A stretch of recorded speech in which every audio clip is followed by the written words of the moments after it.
Panie Prezydencie, Panie Marszałku, Panie Premierze, Panie Posłanki, Panowie Posłowie, Szanowni Goście, Ekscelencje, członkowie Korpusu Dyplomatycznego. Obejmując ponownie obowiązki ministra spraw zagranicznych, powiedziałem, że dyplomacja jest pierwszą linią obrony Rzeczypospolitej. Nadrzędnym celem polityki zagranicznej jest zapewnienie bezpieczeństwa państwa rozumianego jako pewność przetrwania i rozwoju. Za naszą wschodnią granicą Ukraina od ponad 2 lat walczy przeciw agresorowi, którego celem jest nie tylko zniszczenie ukraińskiej niepodległości.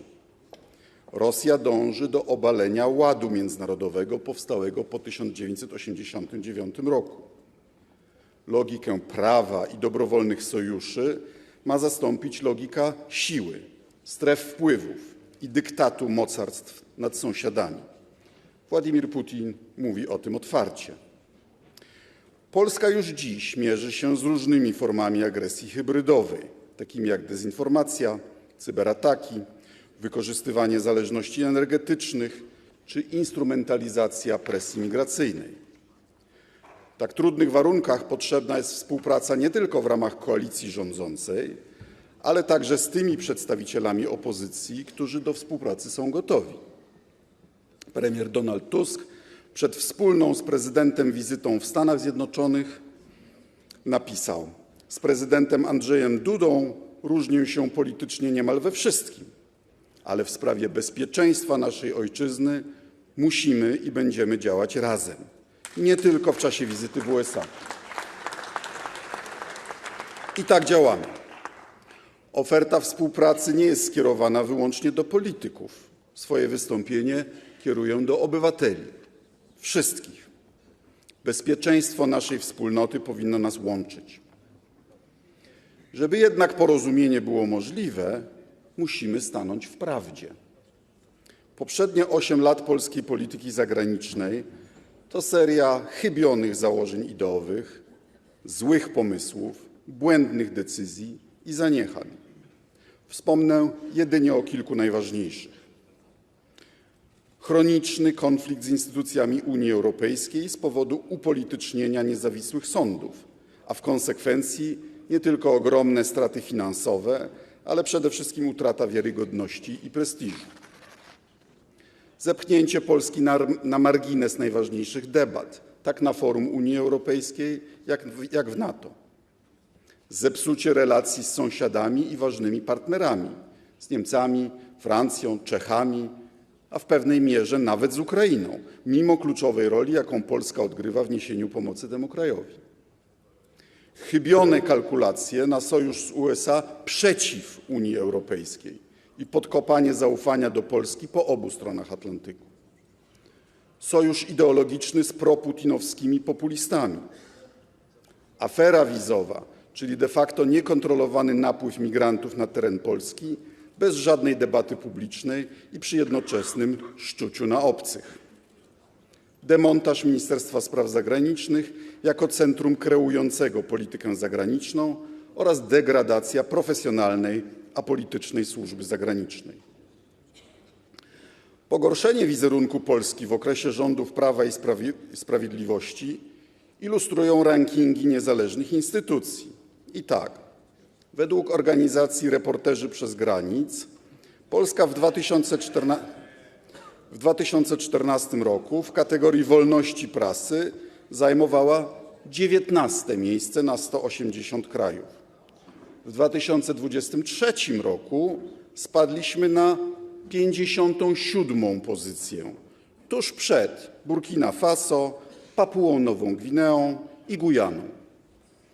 W rankingu praworządności organizacja World Justice Project sklasyfikowała Polskę w 2015 roku na 21. miejscu, bezpośrednio po Stanach Zjednoczonych i Czechach. W 2023 roku spadliśmy na 36. pozycję. W rankingu Corruption Perception Index, zestawiającym kraje od najmniej do najbardziej skorumpowanych, Polska w 2015 roku została sklasyfikowana na 29. miejscu. W 2023 roku byliśmy na miejscu 47. Takie przykłady można by mnożyć. Jak powiedział święty Augustyn, błądzić to rzecz ludzka, lecz upierać się przy błędzie diabelska. Upór poprzedniego rządu wynikał z tego, że politykę zagraniczną prowadził w świetle przedstawień, wyimaginowanej przestrzeni skonstruowanej z mitów i urojeń utrwalanych przez nachalną propagandę. Przyjrzyjmy się bliżej 6 najważniejszym. Mit pierwszy dotyczył Unii Europejskiej. Weszliśmy do niej po latach starań, w wyniku decyzji narodu podjętej w 2-dniowym referendum z błogosławieństwem papieża Polaka. Unia Europejska jest przestrzenią bezpieczeństwa i rozwoju gospodarczego, do której ogromna większość Polaków chce należeć. Ale nie dla naszych poprzedników. Dla nich jest wyimaginowaną wspólnotą, bezduszną Brukselą, z której anonimowi biurokraci rzekomo narzucają Polsce dyrektywy odbierające suwerenność. Jest ponoć kamuflażem dla tej samej, co zawsze, dominacji silniejszych. Europoseł Prawa i Sprawiedliwości, profesor niemieckiego Uniwersytetu w Bremie, pan Zdzisław Krasnodębski twierdził wręcz, że, tu cytat, zagrożenie dla naszej suwerenności ze strony Zachodu jest większe niż ze Wschodu. I mówił to w sierpniu 2022 roku, gdy od kilku miesięcy w Ukrainie Putin bombardował już miasta. Inny intelektualista Prawa i Sprawiedliwości, pan poseł Marek Suski, porównywał naszą obecność w Unii Europejskiej do niemieckiej i radzieckiej okupacji. Pan minister Przemysław Czarnek z kolei przekonywał, że, ponownie cytat, doszliśmy w Europie do poziomu gorszego niż Związek Radziecki i komunizm. Takie porównania to nie tylko obelga dla zdrowego rozsądku. To zhańbienie grobów Polaków, ofiar Związku Sowieckiego, którzy marzyli o Polsce wolnej, demokratycznej i zakorzenionej w cywilizacji łacińskiej. Czy naprawdę Unia przypomina wam ZSRR? Ile milionów trupów ma na sumieniu? Nic dziwnego, że oparta na takich podstawach intelektualnych polityka europejska sprowadzała się głównie do działań negatywnych, blokowania, wetowania, łamania lub ignorowania unijnego prawa. Na pytania o przyszłość Unii ministrowie i posłowie odpowiadali, że ma być jedynie luźno powiązaną strefą wolnego handlu. Ale kiedy mierzyliśmy się ze skutkami pandemii, czy dziś, kiedy w Ukrainie trwa wojna, ci sami ludzie domagają się od Europy skuteczniejszych działań. Strefy wolnego handlu nie przeznaczają miliardów euro na wzajemną pomoc, nie kupują broni, nie nakładają sankcji na agresora wywołującego wojny. Zdecydujcie się, drodzy państwo, czego naprawdę chcecie. Przez lata słyszeliśmy, że decyzje w Unii są nam narzucane przez tak zwanych eurokratów. To kłamstwo, które powtarzane przez lata w Wielkiej Brytanii doprowadziło w końcu do Brexitu. Unia niczego nam nie narzuca, bo nie może. Nowe przepisy muszą zostać zaakceptowane przez Parlament Europejski oraz państwa członkowskie, w tym Polskę. Kim więc są ci eurokraci? Czy eurokratami są posłowie Parlamentu Europejskiego? Przecież nie wzięli się tam znikąd. Zostali wskazani przez obywateli w powszechnych wyborach, zwykle większą liczbą głosów niż posłowie do Sejmu. A może eurokratką jest przewodnicząca Komisji Europejskiej? Przypominam, że została wybrana na to stanowisko głosami Parlamentu Europejskiego i poparli ją także politycy PiS, a przynajmniej tak deklarowali. Czy eurokratą jest komisarz do spraw rolnictwa wysłany do Komisji przez Prawo i Sprawiedliwość? A jeśli nie on, to może jego podwładni. Z kolei na powiązanie funduszy europejskich z praworządnością, na mechanizm relokacji uchodźców i na Zielony Ład zgodziła się Rada Europejska, złożona z szefów rządów krajów członkowskich. W latach 2016-2023 Polskę reprezentowali w Radzie Europejskiej premierzy Beata Szydło i Mateusz Morawiecki. Nie ma dziś ich z nami, bo pani premier Beata Szydło, która z KPRM-u wyprowadziła unijną szmatę, dziś z obrzydzeniem służy w Europarlamencie. A panie marszałku, proszę o usprawiedliwienie nieobecności pana posła Mateusza Morawieckiego, bo on dzisiaj ma coś ważniejszego do roboty, mianowicie, jak rozumiem, jest w drodze do Budapesztu na kolejny sabat proputinowskich nacjonalistów.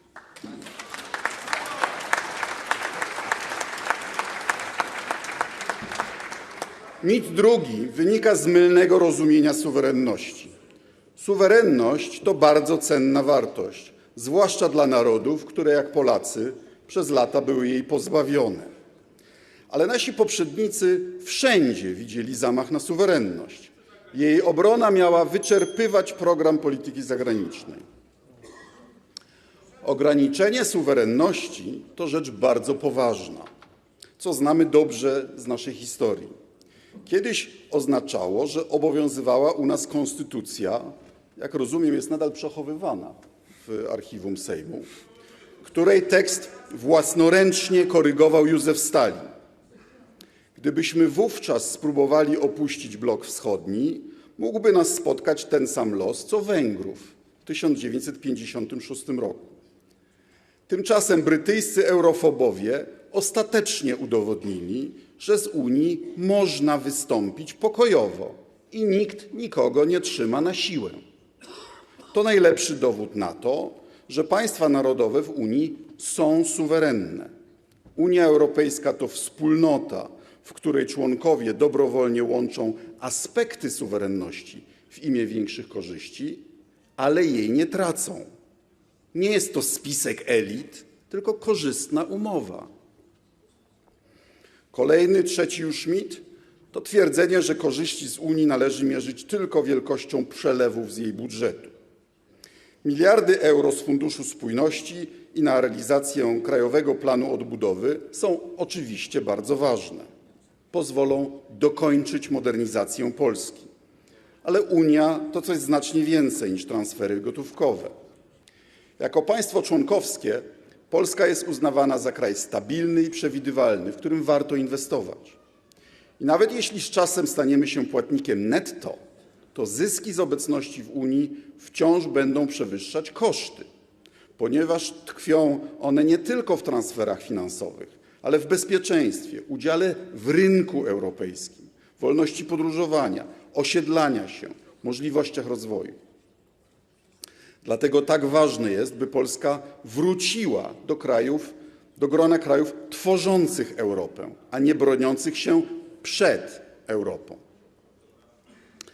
W każdej mitologii potrzebny jest Schwarzcharakter, żeby można było na niego kierować negatywne emocje i obwiniać o wszelkie zło. W narracji PiS tę rolę odgrywali Niemcy. To mit czwarty. Interesy Polski i Niemiec oczywiście nie są tożsame.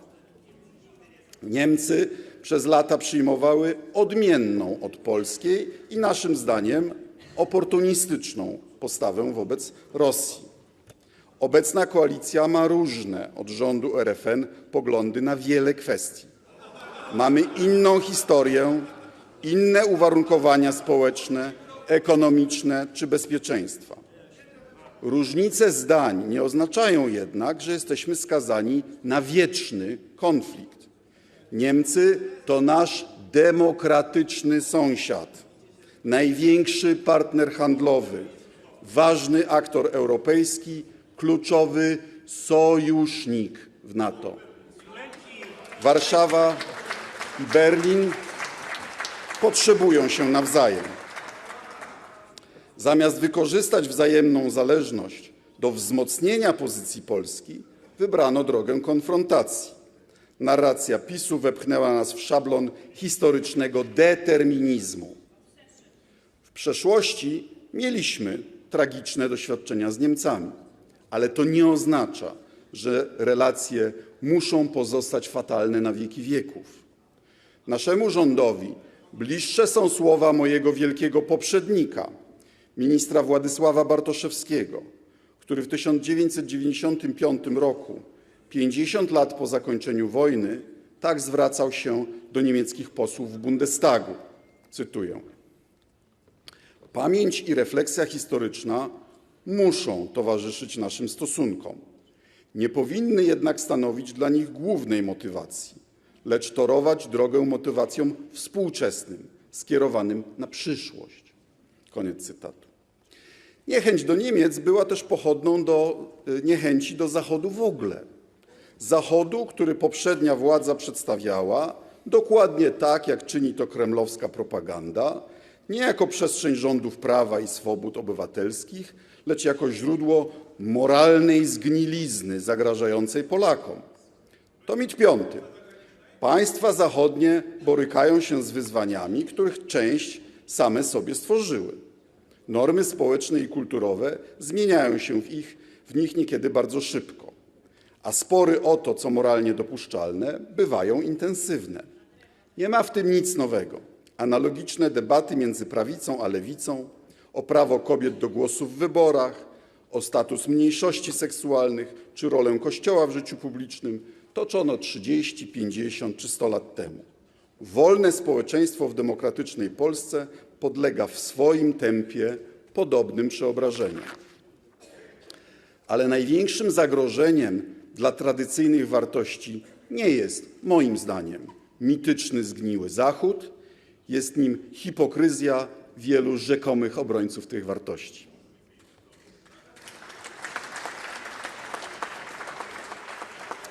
W końcu mit szósty, czyli przekonanie, że Polska powinna dokonać wyboru między bliskimi relacjami z partnerami europejskimi, a współpracą ze Stanami Zjednoczonymi. Nie.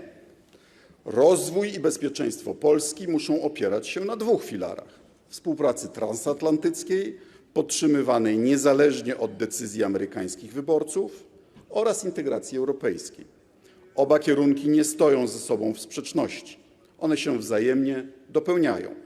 Dobre relacje ze Stanami Zjednoczonymi wzmacniają Polskę w Europie, a aktywność na forum Unii i dobre stosunki z sąsiadami czynią nas atrakcyjniejszym partnerem w oczach amerykańskich sojuszników i inwestorów.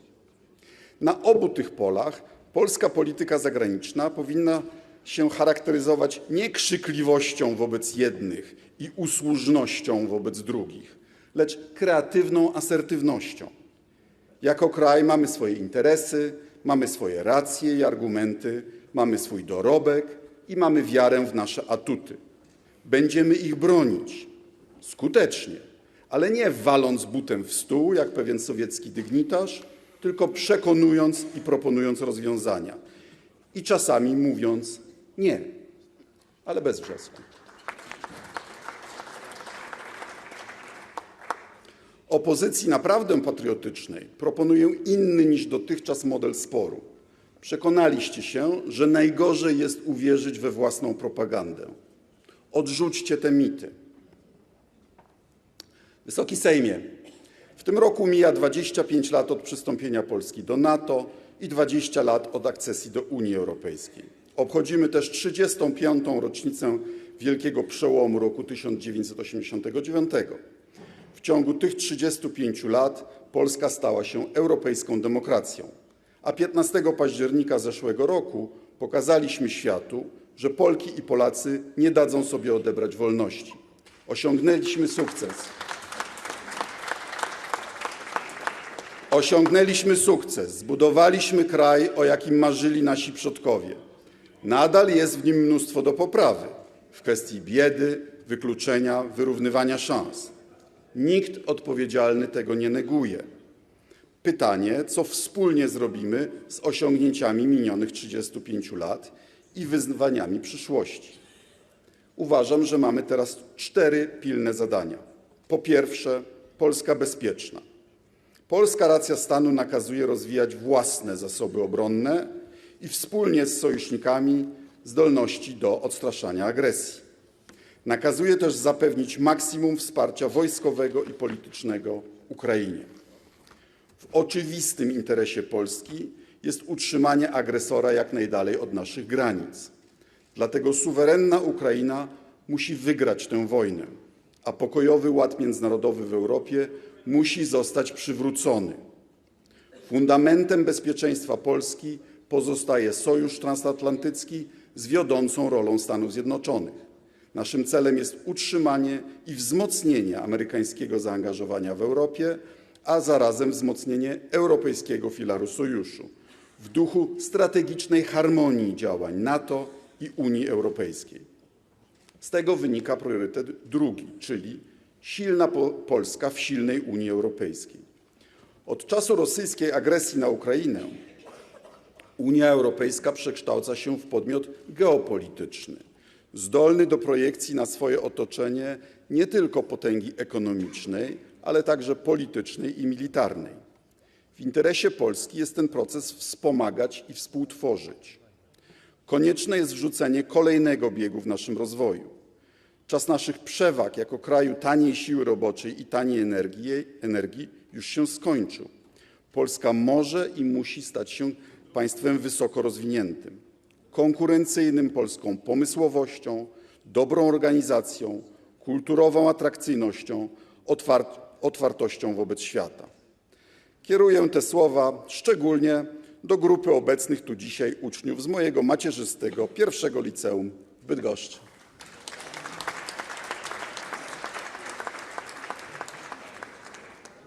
Wspólnie kładziemy fundamenty Polski jako kraju bezpiecznego, zamożnego, oferującego nie tylko wyjątkową tradycję i kulturę, ale także prawdziwie europejski standard pracy, edukacji, życia i zdrowia. Po trzecie, Polska aktywna i odpowiedzialna w społeczności globalnej. Chcemy być krajem, który nie tylko korzysta z międzynarodowej współpracy, ale gotów jest wziąć część odpowiedzialności za globalne wyzwania. Po czwarte i ostatnie, odbudowa profesjonalnej, apolitycznej służby zagranicznej i przywrócenie ustawowo określonej roli MSZ jako centrum kreującego polską politykę zagraniczną. Wysoka Izbo, niemal 80 lat po pokonaniu hitlerowskich Niemiec w Europie znów trwa wojna. Wbrew rosyjskiej propagandzie przyczyną agresji na Ukrainę nie są zagrożenia ze strony NATO czy Zachodu. Tym, co faktycznie przeszkadza Kremlowi w realizacji imperialnych planów, są wartości i standardy, które reprezentujemy i których bronimy. Demokracja, odpowiedzialność władzy przed obywatelami, walka z korupcją. Władze Rosji przeraża fakt, że te wartości podobają się także wielu obywatelom byłego Związku Radzieckiego. Władimir Putin przywołuje mityczne opowieści sprzed wieków, żeby uzasadniać roszczenia Rosji do ziem sąsiadów.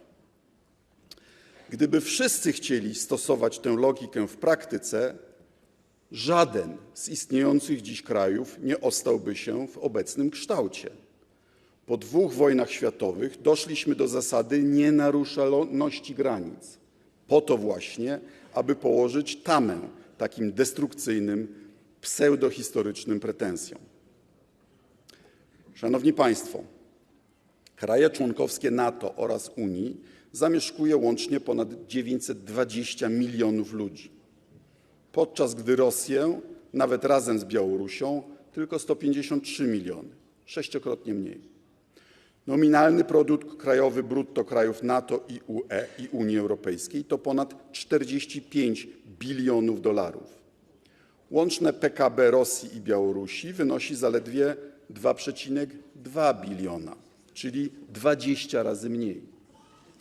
W 2022 roku 15 krajów NATO najaktywniej wspomagających Ukrainę wydało na cele obronne ponad 1,17 biliona dolarów, podczas gdy Rosja ledwie 86,4 miliarda dolarów, czyli 14 razy mniej.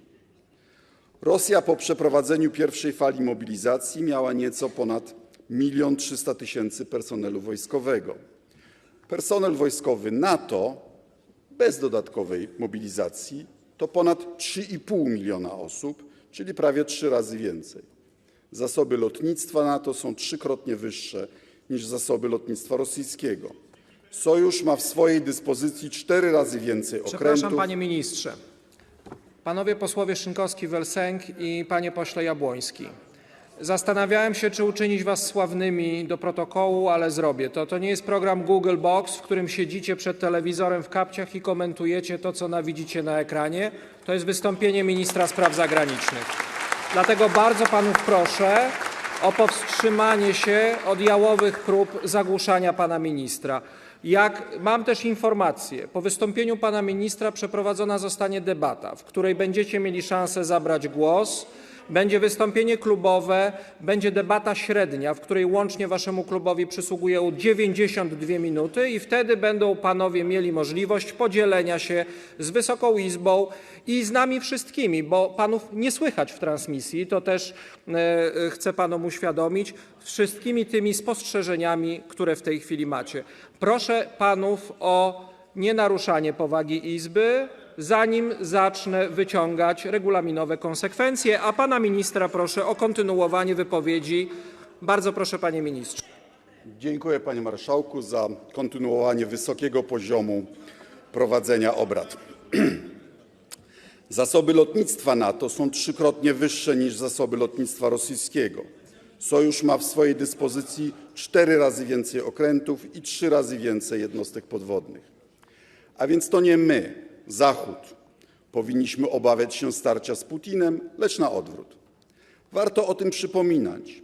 Nie po to, żeby wzmagać w Rosjanach poczucie zagrożenia, bo NATO jest paktem obronnym, ale żeby pokazać, że atak Rosji na któregokolwiek z członków sojuszu skończyłby się jej niechybną klęską.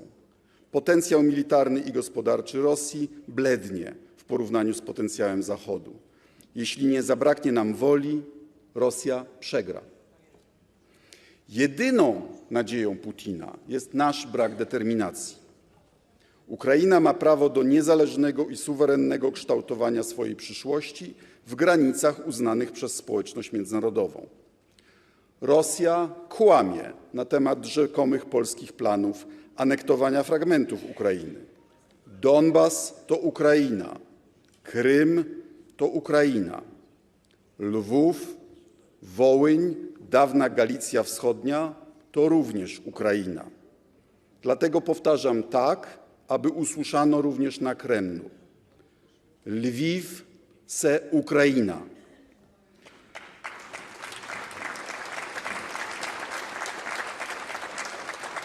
Rosyjscy przywódcy i propagandyści próbują skłócić nas z Ukraińcami. To się nie uda. Przegrają także na tym froncie. Od czasu rosyjskiego ataku Polska zatwierdziła 44 pakiety pomocy wojskowej dla Kijowa. Łączna wartość polskiego wsparcia rządowego bez uwzględnienia wielomiliardowych sum wydanych na pomoc dla uchodźców wyniosła w pierwszych 2 latach wojny około 9 miliardów dolarów. Trwałe schronienie w naszym kraju, to znaczy połączone z otrzymaniem aktywnego numeru PESEL, znalazło na koniec zeszłego roku ponad 950 000 Ukraińców.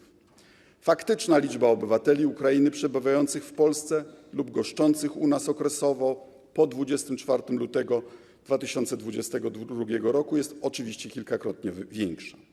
Wielu z nich tuż po wybuchu wojny przyjęły pod swoje dachy polskie rodziny. Dziękuję milionom Polaków, którzy okazali serce potrzebującym. W chwili próby zachowaliśmy się jak trzeba.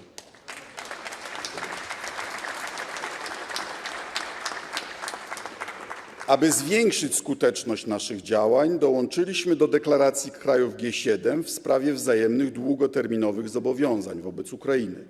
Jako państwo sąsiednie, hub wojskowy, humanitarny i energetyczny chcemy współkształtować te zobowiązania, a nie przyglądać się z boku, kiedy robią to inni.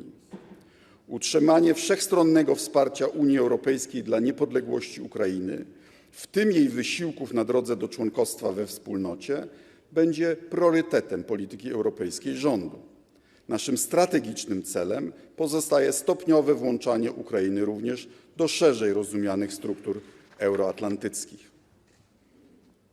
Wspomagając europejskie dążenia i wysiłki reformatorskie Kijowa, będziemy dbać o polskie interesy, o podmioty narażone na szczególną presję, jak niewielkie gospodarstwa rolne czy firmy transportowe. Rozumiemy lęki, jakie może budzić wśród wielu Europejczyków członkostwo Ukrainy w Unii Europejskiej.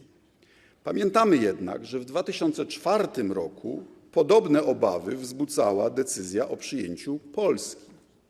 2 dekady później zachodnie firmy inwestują na naszym rynku, a obywatele państw z całej Unii przyjeżdżają tu m.in. w poszukiwaniu pracy. Chcemy, aby za kilka lat polskie firmy mogły rozwijać się dzięki dostępowi do chłonnego rynku ukraińskiego. W 2023 roku wartość polskiego eksportu do Ukrainy wyceniano na niemal 52 miliardy złotych, prawie 30 miliardów więcej niż w roku 2020. Ukraina zwycięska i stabilna dostarczy jeszcze większych możliwości inwestycyjnych. Naszym celem jest poszerzanie przestrzeni bezpieczeństwa i dobrobytu na wschód z korzyścią dla wszystkich. Polskie firmy powinny odgrywać ważną rolę w odbudowie ukraińskiej gospodarki i infrastruktury. Dla wsparcia ich wysiłków stworzono stanowisko pełnomocnika do spraw odbudowy Ukrainy. Wkrótce działalność w naszym kraju uruchomi też przedstawicielstwo Biura Narodów Zjednoczonych do spraw obsługi projektów. Za wyrządzone dotychczas szkody Ukrainie powinna odpowiedzieć Rosja. 22 marca Rada Europejska poparła wniosek Komisji Europejskiej o przeznaczenie zysków z zamrożonych aktywów Banku Centralnego Federacji Rosyjskiej na wsparcie dla ofiary agresji Putina, w większości na wsparcie militarne. Następnym krokiem powinna być konfiskata rosyjskich rezerw walutowych. Ważnym narzędziem w walce z agresorem są skuteczne sankcje nakładane na ten kraj przez Unię. Zabiegamy również o objęcie dodatkowymi sankcjami Białorusi. Powinny być zsynchronizowane z rosyjskimi, tak aby ograniczyć możliwość ich obchodzenia. W 2024 roku wsparcie Ukrainy pozostanie priorytetem polskiej współpracy rozwojowej. Skoncentrujemy się na najpilniejszych potrzebach związanych z odbudową infrastruktury edukacyjnej i medycznej. Jednocześnie wesprzemy modernizację państwa, wzmocnienie ukraińskich samorządów i reformy przygotowujące ją do członkostwa w Unii. Poczucie wspólnoty celów z Ukrainą nie będzie pełne ani trwałe, jeśli nie uda nam się zrozumieć wspólnej historii. Nie zapominamy bolesnych zdarzeń z przeszłości i oczekujemy od ukraińskich partnerów współdziałania na rzecz poszukiwania prawdy oraz grobów naszych przodków. Rozwijając współpracę z Ukrainą, będziemy udzielać wsparcia polskiej mniejszości narodowej i jej organizacjom społeczno-kulturalnym. O szczegółach powiem więcej przy innej okazji. Sprawy Polonii, nie tylko w Ukrainie, są tak istotne, że chciałbym powrócić do tradycji wygłaszania odrębnego exposé na ten temat na forum Senatu. Wysoki Sejmie, w celu poprawy bezpieczeństwa Polski i zapewnienia możliwości jej dalszego rozwoju konieczna jest rozbudowa potencjału wojskowego Sojuszu Północnoatlantyckiego. Gwarancje wynikające z artykułu 5 Traktatu Waszyngtońskiego stają się bardziej wiarygodne dzięki nowym planom obronnym Sojuszu, obejmującym także wschodnią flankę NATO. Będziemy dążyć do adaptacji Sojuszu do nowego środowiska bezpieczeństwa w Europie. Nasi partnerzy już dziś utrzymują dodatkowe siły wzdłuż wschodniej granicy NATO. Zabiegamy o mocne decyzje dotyczące zbiorowej obrony podczas zaplanowanego na lipiec szczytu NATO w Waszyngtonie. Wzmacnianie wspólnoty transatlantyckiej będzie jednym z priorytetów prezydencji Polski w Radzie Unii Europejskiej w pierwszej połowie przyszłego roku. Potrzebujemy efektywnej koordynacji w 3 obszarach: pomocy Ukrainie, poprawy bezpieczeństwa oraz sankcji na Rosję i Białoruś. Dla bezpieczeństwa Polski kluczowe są naturalnie dobre relacje z USA. Zależy nam na dalszym rozwoju współpracy wojskowej oraz kontynuacji obecności wojsk amerykańskich na naszym terytorium. Stany Zjednoczone odgrywają też ważną rolę w modernizacji naszego wojska. Latem tego roku spodziewamy się uzyskania gotowości operacyjnej przez bazę obrony przeciwrakietowej w Redzikowie. Tej samej, której budowę poprzedni rząd Donalda Tuska rzekomo zablokował, a w rzeczywistości zainicjował. Będziemy rozwijać dwustronne relacje z Waszyngtonem także w zakresie gospodarki, energii, innowacji i nowych technologii. Wobec nowych wyzwań musimy poprawić efektywność współpracy obronnej Europejczyków. Badamy możliwość wejścia do programu Europejskiej Tarczy Antyrakietowej, czyli European Sky Shield Initiative. Wykorzystamy możliwości, jakie daje wspólna polityka bezpieczeństwa i obrony Unii. Polska będzie aktywnie uczestniczyć w dalszych pracach nad Europejską Strategią Przemysłu Obronnego oraz Europejskim Programem Inwestycji Obronnych. Te specjalne mechanizmy unijne są szansą na rozwój naszego przemysłu obronnego oraz włączenie polskich przedsiębiorstw w międzynarodowe sieci dostaw. Popieramy także tworzenie europejskich sił szybkiego reagowania, których pierwszy komponent powinien osiągnąć zdolność operacyjną do 2025 roku. Ten liczący od 5 do 10 tysięcy żołnierzy, nazywany przeze mnie Legion Europejski, powinien być złożony z ochotników, obywateli państw członkowskich i opłacany na takich samych zasadach co budżet unijny. Potrzebujemy sił zdolnych do szybkiej interwencji w odpowiedzi na zagrożenia pojawiające się w najbliższym otoczeniu europejskich granic. Kolejnym, być może mniej spektakularnym środkiem poprawy bezpieczeństwa jest modernizacja infrastruktury transportowej. Skuteczność wojsk zależy nie tylko od ich liczebności i wyposażenia, ale także od tego, jak szybko potrafią dotrzeć tam, gdzie są potrzebne. Dlatego Polska popiera wydatki na mobilność wojskową. Ważna jest współpraca regionalna, tak w formacie bukareszteńskiej dziewiątki, jak i inicjatywy Trójmorza. Inicjatywa Trójmorza będzie o tyle udana, o ile przyczyni się do rozwoju infrastruktury transportowej, energetycznej oraz cyfrowej regionu rozciągniętego od Estonii po Grecję. Po niedawnej akcesji Finlandii i Szwecji do NATO Bałtyk stał się bezpieczniejszy. Kraje nordyckie i bałtyckie oraz Rumunia i Czechy to nasi najbliżsi sojusznicy i przyjaciele. To są kraje, z którymi rozumiemy się bez słowa. Szczególną wagę ma współpraca Polski na rzecz wsparcia Ukrainy oraz bezpieczeństwa energetycznego naszego regionu. Projektów takich jak gazociąg Baltic Pipe czy połączenia gazowe i elektroenergetyczne z krajami bałtyckimi. Coraz więcej łączy nas w innych sferach. Mamy za sobą różne doświadczenia, ale wspólne ambicje, wartości i marzenia.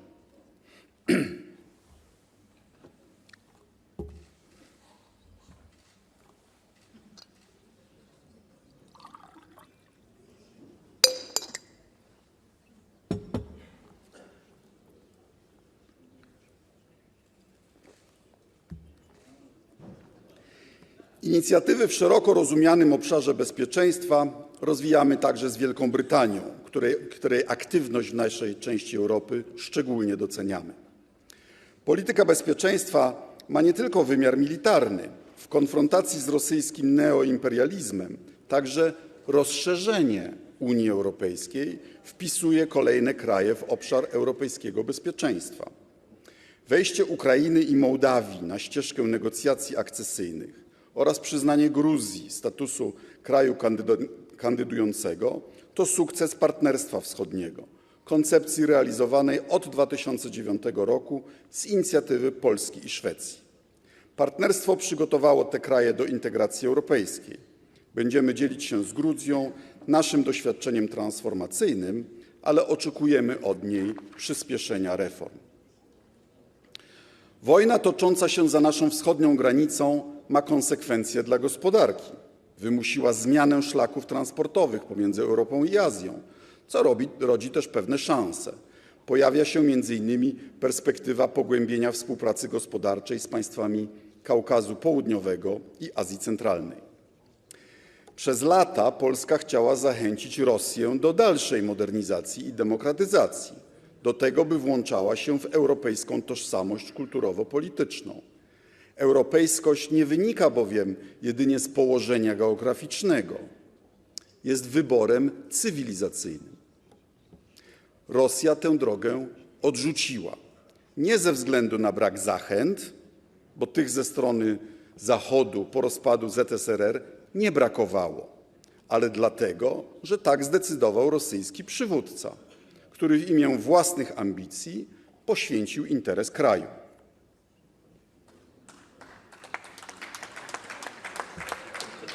Konsekwencje jego działań okazały się odwrotne od zamierzonych. NATO zyskało 2 nowych członków. Kreml nie zdołał zdławić poczucia niezależności Ukraińców, za to zniszczył liczne związki i nici sympatii łączące niegdyś oba narody. Wreszcie zamiast wzmocnić pozycję Rosji wobec Zachodu, doprowadził do derusyfikacji Zachodu, a Rosję wpędza w coraz większe uzależnienie polityczne i gospodarcze od Chin. Prezydent Putin lubi wytykać Polsce i innym krajom ich historyczne błędy, ale dobrze by zrobił, gdyby wyciągnął lekcje również z porażek własnego kraju. Porównajmy Rosję z Kanadą, państwem o podobnym położeniu geograficznym. Kanadę zamieszkuje 39 milionów ludzi, Rosję 144 miliony. Gdyby Rosja posiadała PKB na głowę mieszkańca równe kanadyjskiemu, jej całkowite PKB wynosiłoby ponad 7,5 biliona dolarów i byłoby niemal 4-krotnie wyższe od kanadyjskiego. Tymczasem w 2023 roku nominalne PKB Kanady wyniosło 2,1 biliona dolarów, a Rosji tylko 1,8 biliona. Nie nazwałbym tego sukcesem. Polski dochód narodowy na głowę mieszkańca też jest o 1/3 wyższy od rosyjskiego, mimo że nie mamy złóż ropy, gazu czy złota i nikogo nie najeżdżamy. Nasz dochód jest też równiej rozdzielony. Sugeruję więc naszym rosyjskim sąsiadom, nawet po upadku imperium carów i zbrodniczego ZSRR, macie nadal największe terytorialnie państwo na świecie. Nie potrzebujecie ziemi innych krajów. Zacznijcie wreszcie inwestować w swoje ziemie i w swoich obywateli. Na początek można by zakończyć kosztowną wojnę, a od władzy odsunąć zamordystów i złodziei, tak jak my zrobiliśmy to w Polsce.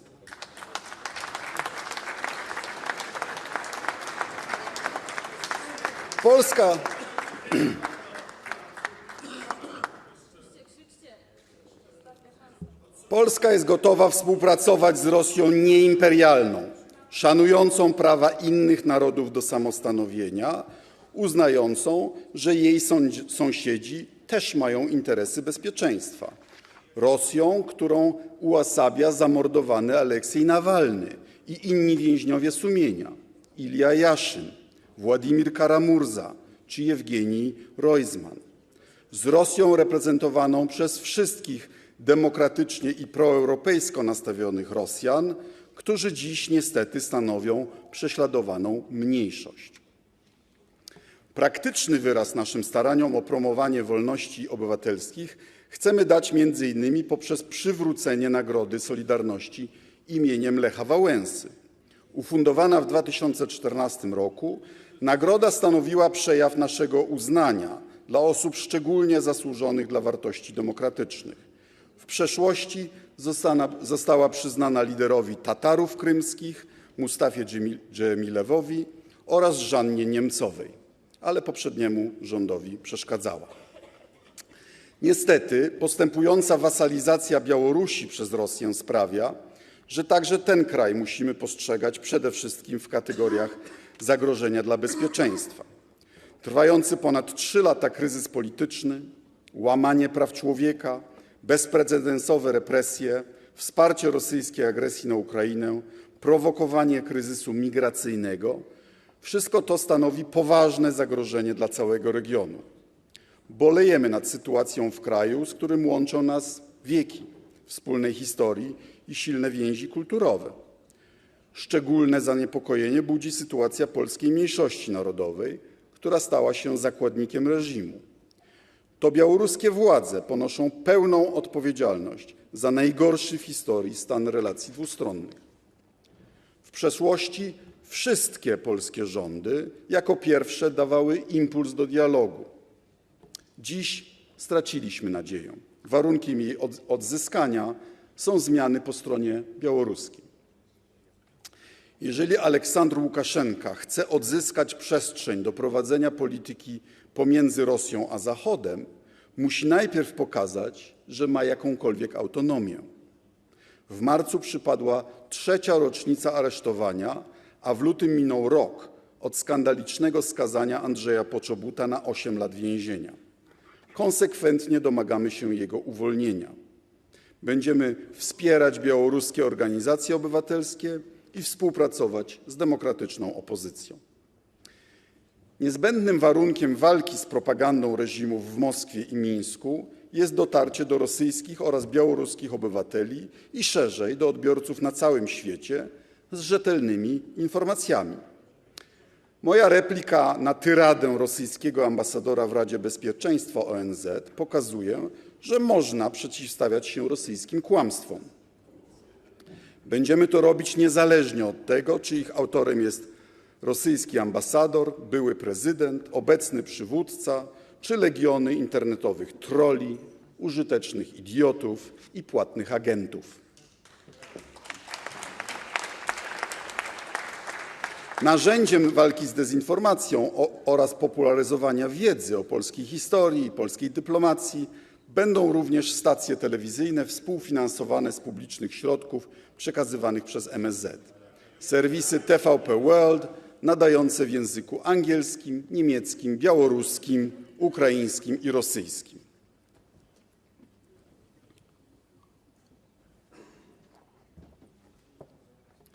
Wysoki Sejmie, konflikty zbrojne toczące się nawet w regionach geograficznie odległych naruszają także nasze poczucie bezpieczeństwa. Dlatego z najwyższym niepokojem śledzimy wydarzenia na Bliskim Wschodzie. Wojna Izraela z Hamasem niesie liczne dylematy moralne.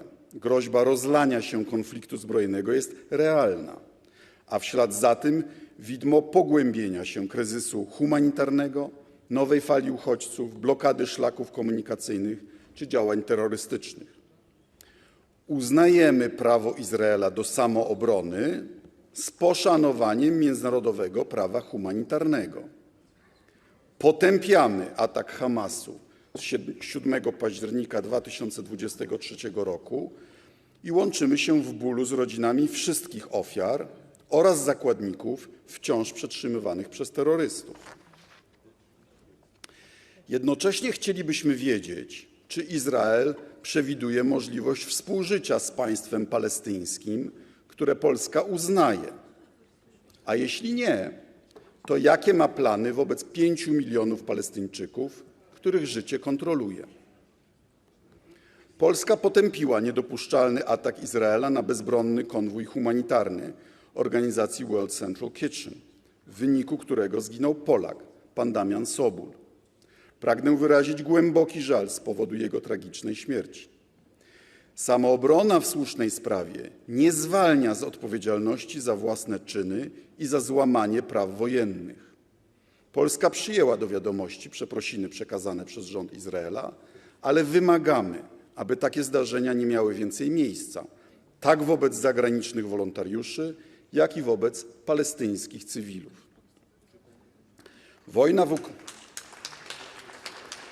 Wojna w Ukrainie i kryzys na Bliskim Wschodzie mają wpływ na sytuację całego globu. Chociaż kraje Afryki, Azji i Ameryki Łacińskiej odczuwają negatywne skutki rosyjskiej napaści na Ukrainę, zwłaszcza niedobory żywności, nie zawsze podzielają naszą ocenę przyczyn tego konfliktu. Wynika to często z historycznych doświadczeń kolonizacji i zdominowania przez państwa Zachodu. Nie wszyscy partnerzy dostrzegają, że rosyjska agresja to właśnie przejaw mentalności kolonizacyjnej, której czas słusznie minął. Zadaniem polskiej dyplomacji jest zapobieganie szkodliwym formom współpracy z agresorem, takim jak omijanie międzynarodowych sankcji czy dostarczanie Rosji sprzętu wojskowego. Chiny to wielkie mocarstwo i ważny partner gospodarczy Polski. Jednak w obliczu wojny Rosji przeciwko Ukrainie sprawy bezpieczeństwa narodowego stają dla nas na pierwszym miejscu. Chcemy zwrócić uwagę naszych chińskich partnerów, że ze względu na doświadczenia historyczne Polska, podobnie jak wiele krajów naszego regionu, odrzuca próby powrotu do praktyk neoimperialnych. Polska i Chiny w XVIII, XIX i XX wieku były ofiarami kolonializmu i narzuconych traktatów.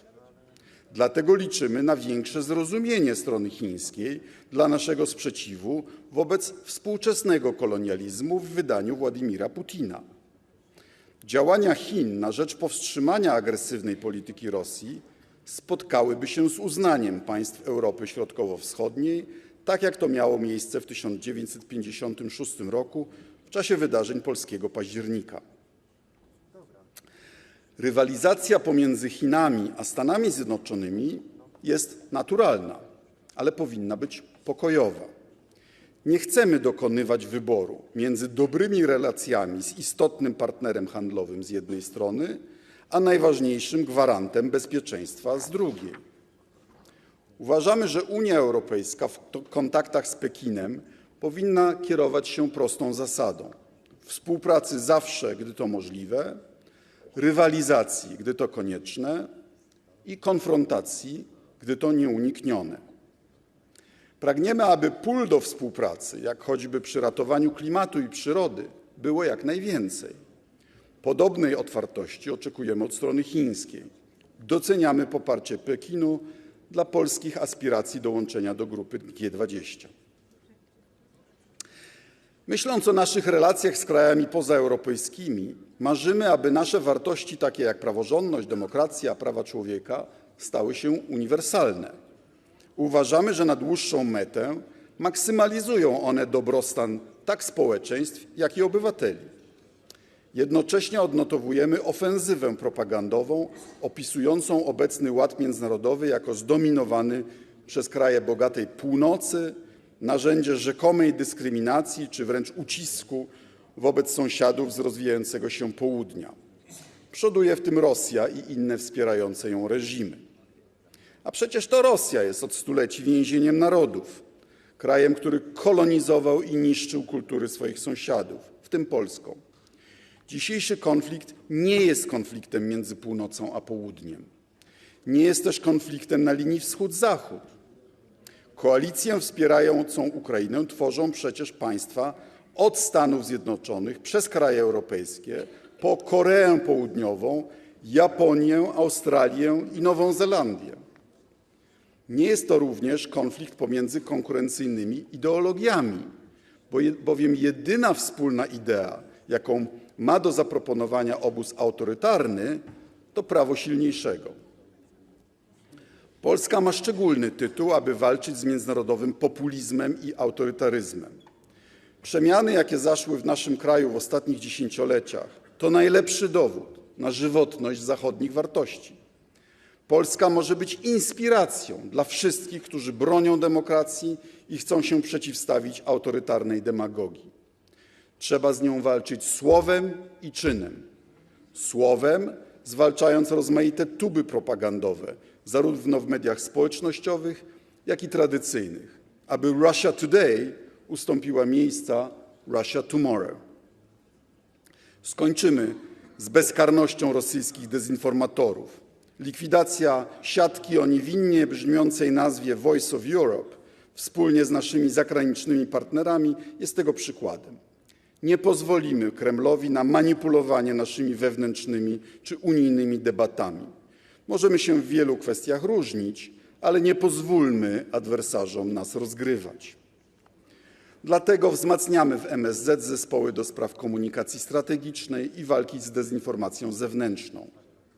Zainicjowaliśmy koordynację międzynarodową, by przeciwdziałać kampaniom dezinformacyjnym związanym z nadchodzącymi wyborami do Parlamentu Europejskiego. Reaktywujemy regionalne ośrodki debaty międzynarodowej. Walka z autokracją nie ogranicza się do przestrzeni medialnej. Należy zwalczać raje podatkowe, tropić majątki zagrabione przez autokratów, monitorować inwestycje i kontrolować przepływ wrażliwych technologii. Poczuwamy się też do współodpowiedzialności za kształtowanie bardziej sprawiedliwego układu stosunków międzynarodowych, między innymi poprzez reformę ONZ. Państwa Południa mają rację, twierdząc, że poważne instytucje międzynarodowe stały się na przestrzeni dekad niereprezentatywne i dysfunkcjonalne. Faktu, że wśród członków stałych Rady Bezpieczeństwa ONZ brakuje państw Ameryki Łacińskiej czy najludniejszego dziś państwa świata, Indii, nie sposób racjonalnie wytłumaczyć. Polska będzie popierać poważne propozycje reform, w tym propozycję stałego miejsca w Radzie Bezpieczeństwa ONZ dla Unii Europejskiej. Unia Europejska to lewar naszej siły, nasza przyszłość, nasz dom. Przedstawiciele obecnej opozycji twierdzą, że nie jest tą samą organizacją, do której wstępowaliśmy 20 lat temu. To prawda. Od czasu przystąpienia podpisaliśmy wszak traktat lizboński, wynegocjowany przez premiera Jarosława Kaczyńskiego i ratyfikowany przez prezydenta Lecha Kaczyńskiego. Dynamiczne zmiany na świecie sprawiają, że silna pozycja Europy nie jest pewnikiem raz na zawsze. Unia musi stać się aktorem geopolitycznym, równym innym potęgom międzynarodowym. Polska i Polacy zasługują na rolę jednego z liderów procesu dalszej integracji europejskiej. Nie chodzi o mityczne poklepywanie się po plecach, ani o protokolarne komplementy.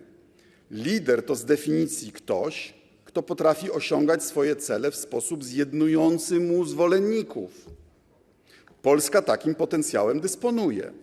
Powiększająca się Unia musi być bardziej zrównoważona. Nikt nie może mieć w niej monopolu na rację.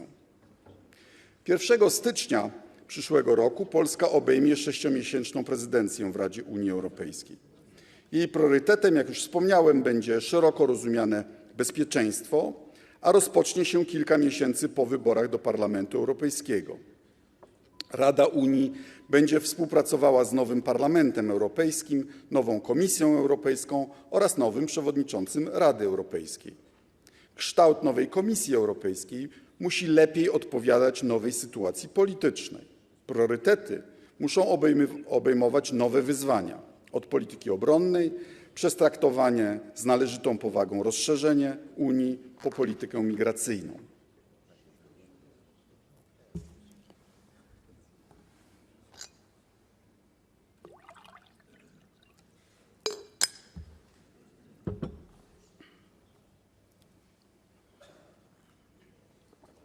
Podczas naszej prezydencji chcemy również pokazać nierozerwalny związek projektu europejskiego z fundamentalnymi wartościami, jak demokracja i rządy prawa.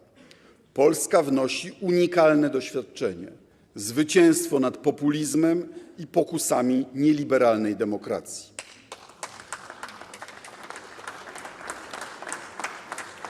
Unia pozostaje instytucją o ogromnej sile przyciągania, a najlepszym tego dowodem jest zainteresowanie kolejnych krajów dołączeniem do grona państw członkowskich. Ukraina dosłownie walczy o prawo do kandydowania. Rozszerzenie w obu kierunkach, wschodnim oraz regionu Bałkanów Zachodnich, jest procesem wzajemnie się wzmacniającym. Doceniamy doniosłość decyzji o otwarciu negocjacji akcesyjnych z Ukrainą i Mołdawią. Popieramy zaproponowany przez Komisję Europejską plan wzrostu dla Bałkanów Zachodnich. Za niezbędny warunek akcesji nowych państw uważamy wszakże zsynchronizowanie ich polityki zagranicznej z wartościami unijnymi.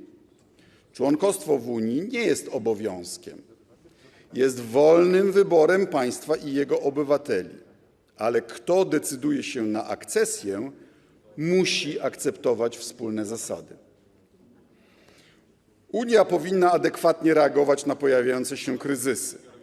Dlatego Polska będzie wspierać realistyczną reformę Unii, która przyczyni się do zwiększenia jej konkurencyjności i potęgi. Nie jesteśmy przekonani, że niezbędna jest do tego zmiana traktatów, ale nie możemy wykluczyć, że część państw członkowskich uzależni od niej zgodę na dokończenie rozszerzenia. Staniemy wtedy jako kraj przed dylematem, czy zgodzić się na reformę traktatową, w której być może będziemy musieli zawrzeć kompromisy, czy zamknąć drogę do członkostwa naszym wschodnim i południowym sąsiadom, których akcesja jest dla nas korzystna. Najbardziej kontrowersyjną częścią możliwej reformy będzie naturalne ewentualne odejście od jednomyślności w niektórych dziedzinach i proponowana zmiana systemu głosowania.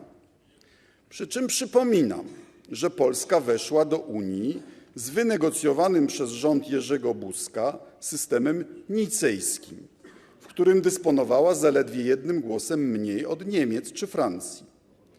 Dopiero traktat lizboński, już mówiłem, kto go negocjował, ustanowił obecny system głosowania, który ułatwił największym krajom tworzenie blokującej mniejszości.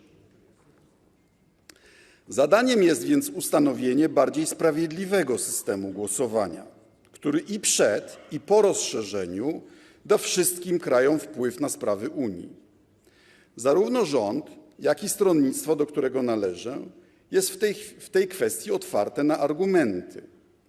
Osobiście uważam, że skandaliczne zachowanie jednego z naszych regionalnych partnerów w kwestii uchwalania, a raczej opóźniania sankcji, jakie nakładamy na Rosję, wszyscy wiemy, o kim mowa, uzasadnia przejście do głosowania większościowego w sprawach sankcji.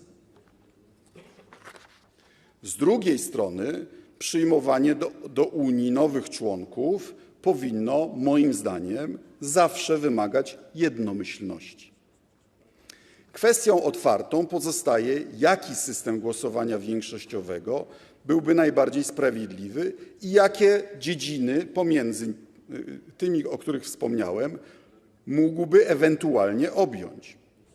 W ramach konferencji na temat przyszłości Europy, w której reprezentowałem Europejską Partię Ludową, zaproponowano na przykład, aby ustanowienie misji wojskowej odbywało się jednomyślnie, ale do jej przedłużenia wystarczała większość.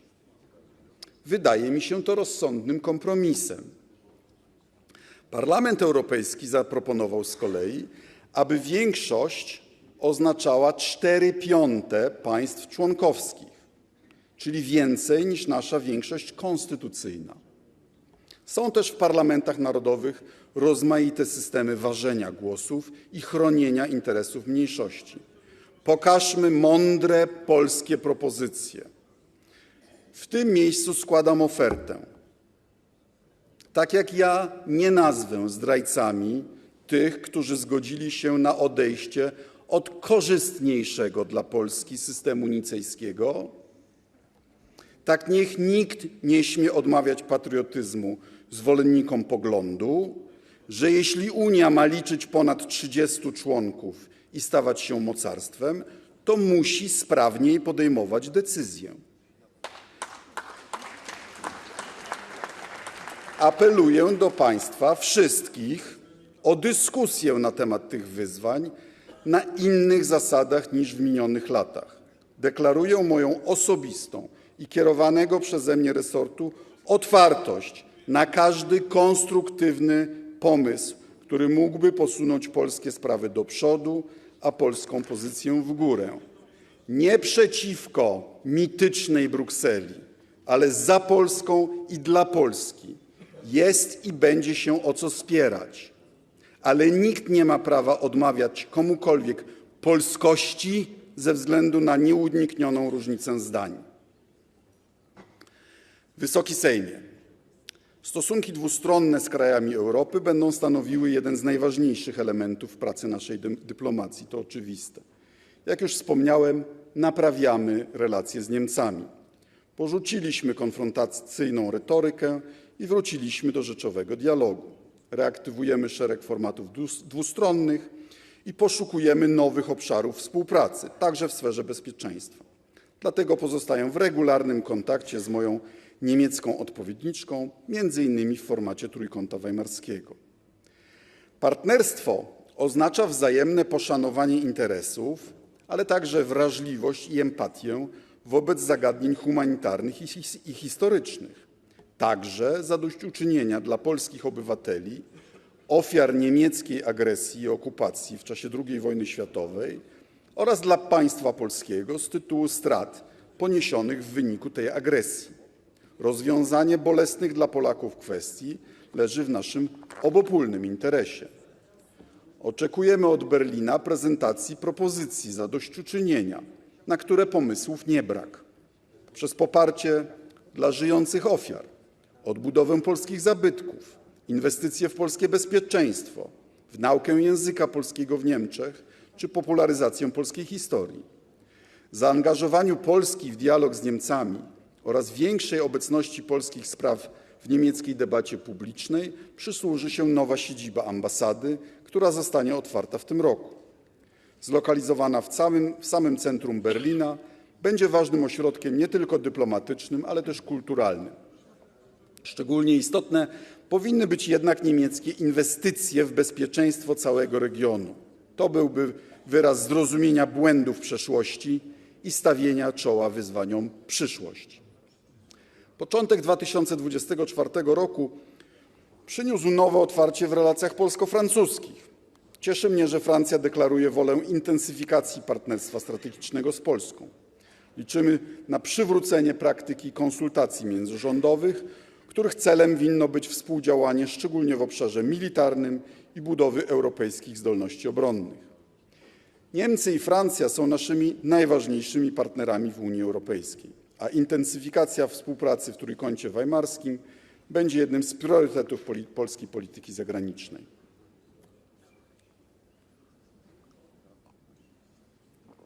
Jesteśmy z ministrami Baerbock i Séjourné przekonani, że potencjał tkwiący w tym formacie musi zostać wykorzystany w znacznie większym stopniu niż dotychczas. Polska będzie rozwijała relacje z krajami, z którymi wspólnie wstępowaliśmy do NATO i Unii Europejskiej, zarówno w formacie dwustronnym, jak i wielostronnym. O Trójmorzu i grupie B9 już wspomniałem. Jednym z wartościowych formatów współpracy jest oczywiście Grupa Wyszehradzka, która jednak ze względu na różne oceny powagi zagrożenia ze wschodu zmienia swój charakter. Używanie jakiegoś instrumentu niezgodnie z przeznaczeniem mogłoby doprowadzić do jego uszkodzenia. Dlatego grupa V4 powinna być narzędziem współpracy wyłącznie w tych obszarach, gdzie interesy państw członkowskich pozostają zbieżne, jak zagęszczanie infrastruktury energetycznej i transportowej, czy większe zaangażowanie instytucji europejskich w ochronę granic zewnętrznych strefy Schengen. Siła i bezpieczeństwo Polski zależy nie tylko od tego, ile mamy dywizji, ile mają ich sojusznicy i ile mają wrogowie. Zależy także od roli, jaką nasz kraj odgrywa w społeczności międzynarodowej. Od tego, czy Polska będzie postrzegana jako odpowiedzialny członek tej społeczności. Jako kraj, który potrafi wyjść poza krąg własnych, wąsko pojętych interesów i wspólnie z innymi stawić czoła globalnym wyzwaniom. Wielkość polskiej pomocy rozwojowej i humanitarnej znacząco wzrosła od czasu rosyjskiej inwazji. W ciągu ostatnich 2 lat staliśmy się głównym darczyńcą pomocy humanitarnej dla Ukrainy.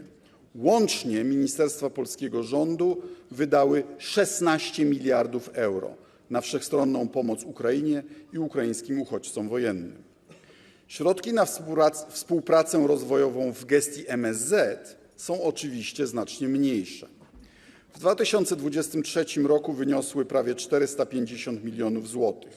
W tym roku przeznaczymy na ten cel prawie 600 milionów złotych. Udział Polski w finansowaniu oficjalnej pomocy rozwojowej Unii Europejskiej za pośrednictwem składki członkowskiej do budżetu Unii to prawie 800 milionów euro. Wpłata do Europejskiego Funduszu Rozwoju uiszczana przez MSZ wynosi 30 milionów euro. Jesteśmy wrażliwi na oczekiwania wyrażane w innych regionach globu. Naszą motywacją nie jest przy tym wyłącznie empatia. Nierówny dostęp do podstawowych dóbr, zapóźnienia rozwojowe, problemy demograficzne stwarzają wyzwania globalne, z których skutkami musimy się mierzyć także w Europie.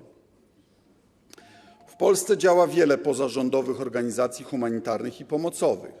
Zwłaszcza ludzie młodzi są wyczuleni na potrzeby innych społeczeństw, dostrzegają niepokojące zjawiska, podnoszą alarm. Chcę zapewnić, że polska dyplomacja pod moim kierownictwem będzie otwarta na wasze postulaty. Polską pomoc w sposób szczególny skoncentrujemy na losach kobiet i dziewcząt. Wzmocnienie ich statusu przyczynia się do rozwoju gospodarczego i walki z ubóstwem.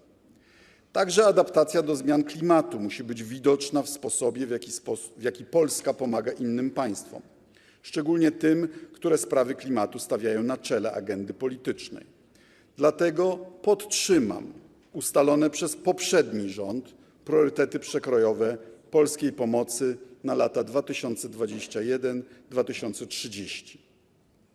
Unijna strategia Global Gateway zmierza do transformacji tradycyjnie rozumianej pomocy rozwojowej w kierunku ściślejszego wiązania własnych interesów, także gospodarczych, z interesami partnerów. To słuszny kierunek. Żeby jednak Polska mogła w pełni wykorzystywać unijne narzędzia, musimy znaleźć środki na realizację projektów pilotażowych.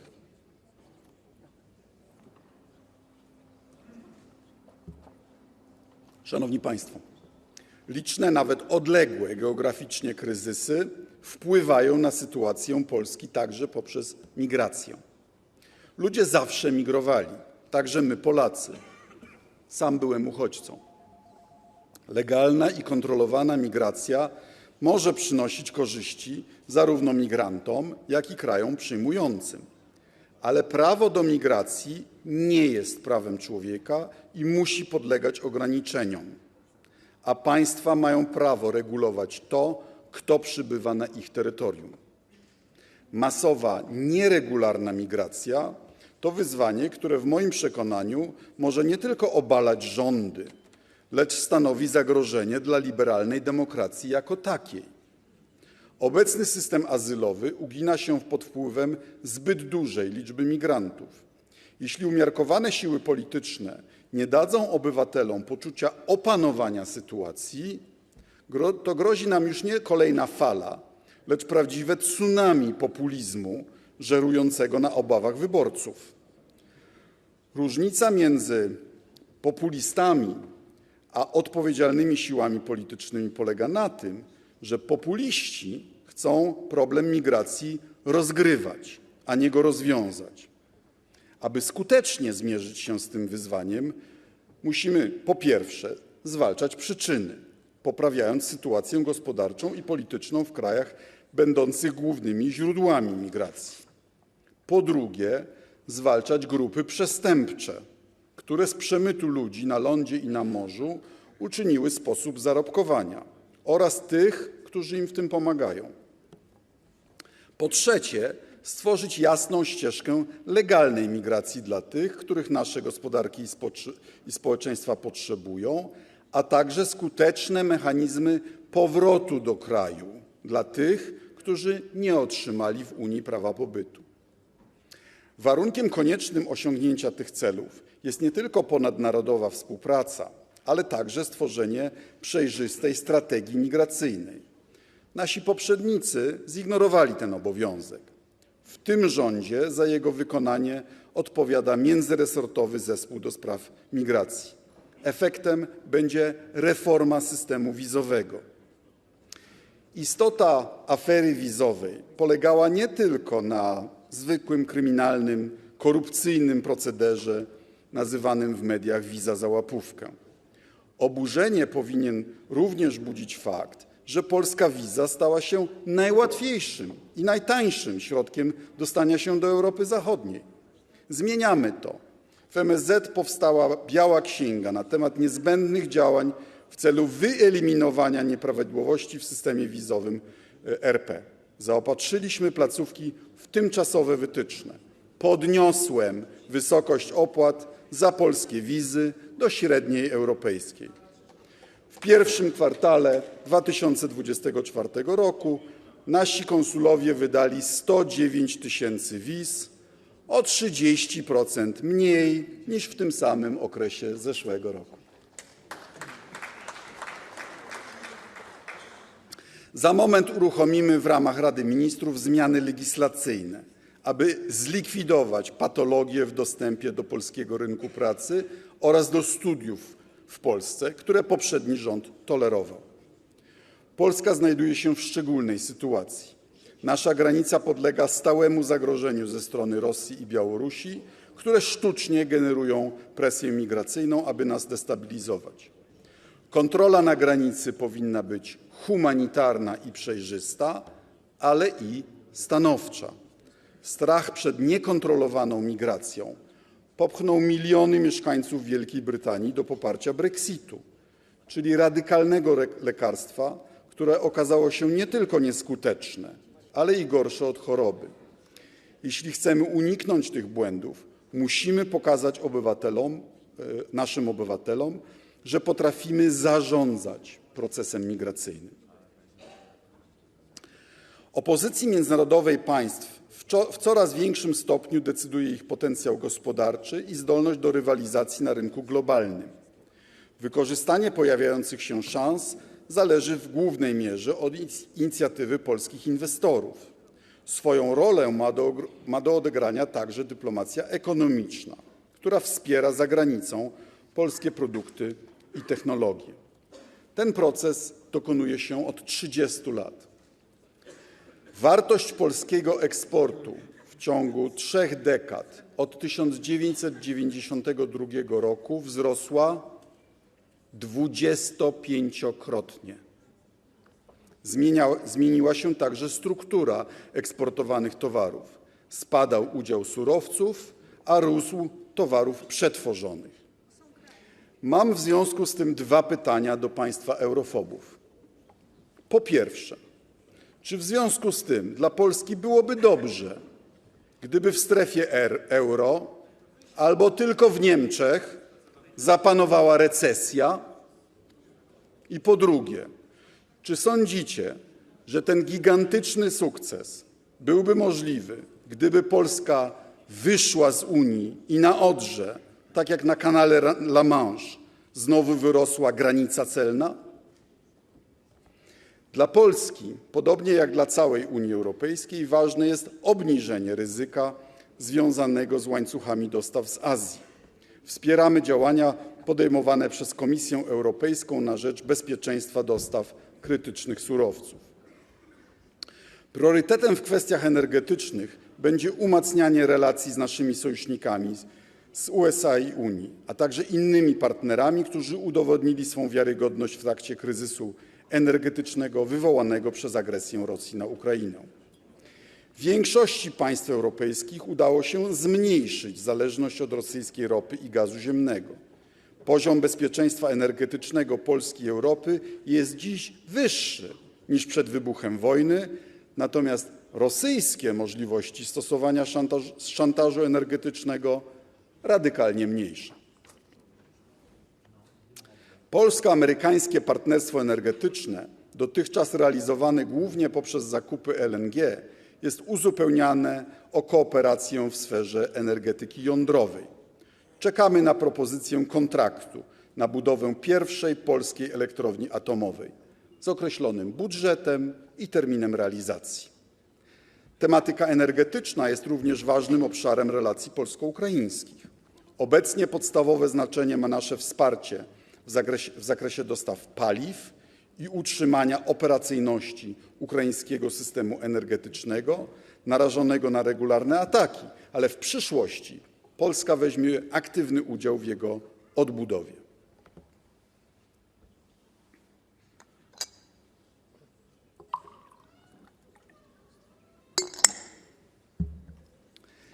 Wysoki Sejmie, Aby realizować nakreślone wyżej zadania, musimy mieć profesjonalną i apolityczną służbę zagraniczną, służącą państwu, a nie partii. Radykalne podważenie ciągłości polskiej polityki zagranicznej wpłynęło na kondycję służby zagranicznej.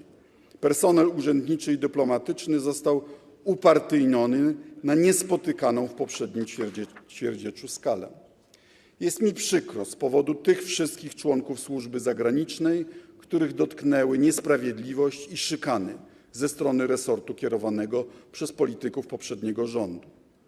Jedną z pierwszych ustaw przyjętych po wyborach w 2015 roku była nowelizacja ustawy o służbie cywilnej, która otwierała drogę do kariery ludziom bez kwalifikacji i doświadczenia.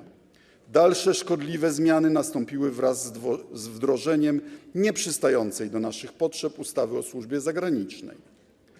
Sposób zarządzania ludźmi doprowadził do odpływu specjalistów i braku możliwości pozyskania osób o podobnych kompetencjach z administracji publicznej, w tym z sektora, a tym bardziej z sektora prywatnego. Skali problemu dopełniają zaniedbania i zaniechania w sferze rozwoju i modernizacji infrastruktury informatycznej. Na przestrzeni ostatnich 8 lat nie uczyniono niczego, aby zintegrować lokalowo centralę MSZ w Warszawie, która dziś mieści się pod 17 adresami, a jednocześnie nie dysponuje wystarczającą powierzchnią biurową czy protokolarną. Przez 8 lat nie oddano do użytku żadnego większego budynku polskiej placówki zagranicznej, chociaż po latach zbędnych rozterek zdecydowano się podjąć przynajmniej inwestycje w Berlinie i Mińsku. Radykalna zmiana tego stanu rzeczy była moim priorytetem od pierwszego dnia pracy. Udało się poprawić budżet MSZ na ten rok, dzięki czemu po wieloletniej przerwie ruszają liczne inwestycje, remonty, zakupy wyposażenia, w tym modernizację krytycznych systemów informatycznych i łączności. Polityczni nominaci pożegnali się z dyrektorskimi fotelami w ciągu pierwszych dni mojego urzędowania.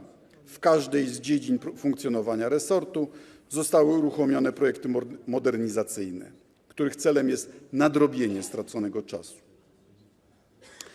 Wiele emocji wzbudziła w ostatnim czasie planowana wymiana osób na stanowiskach kierowniczych w polskich placówkach zagranicznych. Rotacja w służbie dyplomatycznej jest procesem naturalnym. Proponowane przeze mnie zmiany mają objąć kilkudziesięciu ambasadorów i stałych przedstawicieli. Większość z nich i tak podlegałaby rotacji, ponieważ na placówkach przebywają już od kilku lat. Część z tych osób pozostanie w ministerstwie, ale część niekompetentna, nieznająca języków obcych, nieumiejętnie zarządzająca placówkami i niezdolna do godnego reprezentowania kraju nie powinna już nigdy postawić stopy w MSZ.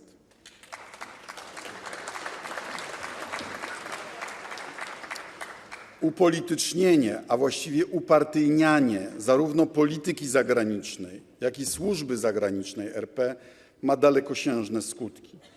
Politykę i międzynarodową reputację Polski prawdopodobnie uda się skorygować znacznie szybciej niż odbudować służbę zagraniczną. Ta będzie wymagała lat sanacji. Niezwykle ważnym zadaniem będzie przyjęcie nowoczesnej ustawy, która przywróci niezbędne standardy służby zagranicznej. Prace nad takim projektem trwają od chwili objęcia przeze mnie resortu. Efekty przedstawimy do końca roku.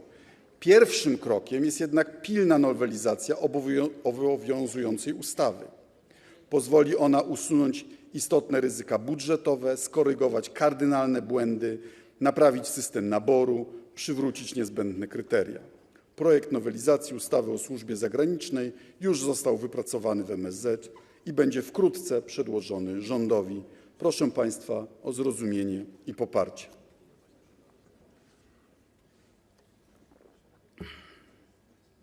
Panie Marszałku, Wysoka Izbo, wszyscy czujemy, że historia przyspieszyła, że znaki na niebie i ziemi zwiastują nadzwyczajne zdarzenia. Premier Donald Tusk nazwał nasze czasy przedwojennymi. Z ruin imperium zła odrodził się potwór. Przy rodzinnych stołach Polacy i Polki znowu zastanawiają się, czy grozi nam wojna. Wróciło myślenie, którego tragizm zawarty jest w pierwszych słowach naszego hymnu narodowego. Jeszcze Polska nie zginęła, kiedy my żyjemy. Ten tragizm jest doświadczeniem także Ukrainy. Nie przypadkiem jej hymn narodowy zaczyna się podobnie. Nie umarła jeszcze Ukrainy i chwała i wolność. Stawką wojny obronnej, jaką toczy nasz sąsiad, są nie tylko niepodległość i granice. To także poczucie bezpieczeństwa Polski i naszego regionu oraz kondycja wolności na całym świecie. Jeśli Ukraina się obroni, to demokraci uwierzą, że dobro pokonuje zło, a wartości Zachodu mogą wygrywać. Jeśli by upadła, za naszą wschodnią granicą zapadnie mrok triumfującej dyktatury. Agresja Rosji zachwiała dotychczasowym porządkiem świata. Stoimy na koniec przed prostą alternatywą. Możemy mieć do czynienia z pokonaną armią rosyjską stacjonującą za wschodnią granicą Ukrainy albo armią zwycięską na wschodniej granicy Polski. Ufam, że dzięki wysiłkowi cywilizowanego świata Putin tę wojnę przegra.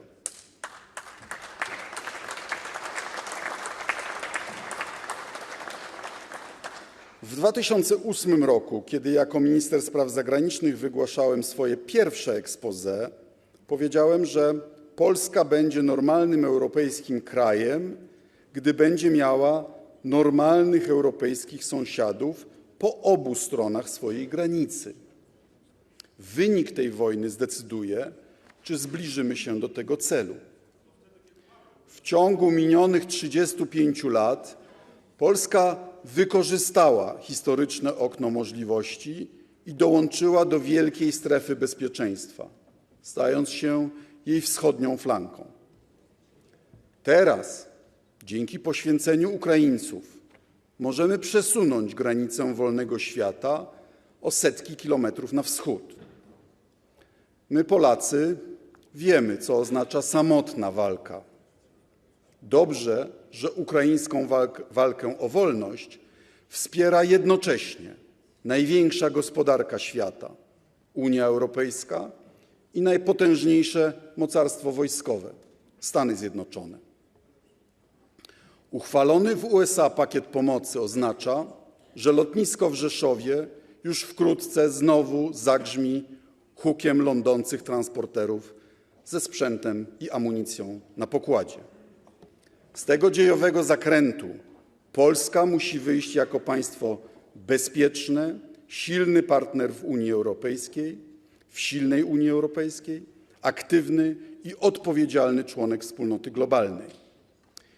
Jeśli nie zrobimy wszystkiego, by wykorzystać tę szansę, przyszłe pokolenia nam tego nie wybaczą. Ale jeśli wszyscy zrobią to, co do nich należy, ukraińscy bohaterowie pod Charkowem, w Donbasie i nad Dnieprem, ich odważny prezydent w Kijowie, a my, zachodnie demokracje, w Unii Europejskiej, w Waszyngtonie, w Londynie, jeśli damy im dość środków, to z Bożą pomocą wolność zwycięży. Dziękuję za uwagę.